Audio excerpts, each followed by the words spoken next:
तुम जितना हो सके उतना प्राकृतिक चीजों के बीच में रहा करो।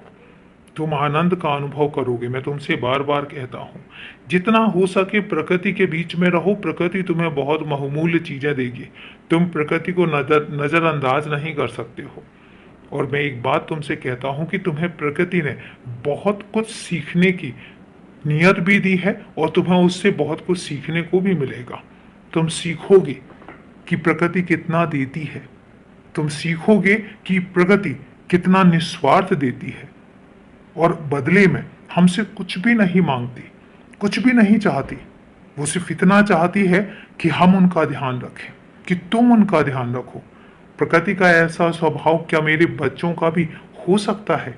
अगर मेरे बच्चों का भी ऐसा स्वभाव हो जाए और अगर मेरे बच्चे प्रकृति के स्वभाव को अपना लें, तो फिर देखो दुनिया कितनी सुंदर हो जाएगी, दुनिया कितनी निस्वार्थी हो जाएगी। और हाँ, अगर मांगना है तो मुझसे मांगो, जितना चाहे उतना मांगो, दिल खोल के मांगो, झोली फैलाकर मांगो, हक से मांगो, विनती करके नहीं। हक से बोलो कि तुम्हें ये चाहिए, तुम्हें मिलेगा।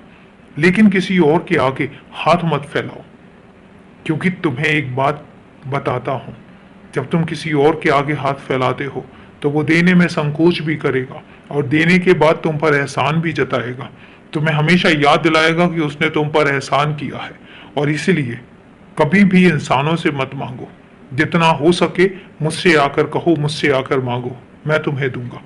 क्योंकि जब इंसान देता है, एहसान फरामोश भी हो जाता है।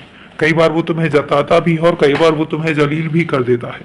और अगर समय पर तुम उसका दिया हुआ वापस नहीं कर पाए, तो उसके बाद वो जिस तरीके की बातें तुम्हें बोलेगा, तुम्हारे बर्दाश्त से बाहर हो जाएंगे। क्योंकि तुम स्वाभिमानी हो और इसलिए अपने स्वाभिमान को बनाकर रखो और जितना हो सके मांगने से दूर रखो। मेरे पास आओ, मुझसे कहो, मैं सब कुछ दूंगा। थोड़ी सी सबूरी रखो, तुम्हें वो सब मिलेगा। खुश रहो। और अभी के लिए शुभ रात्रि मेरे बच्चे।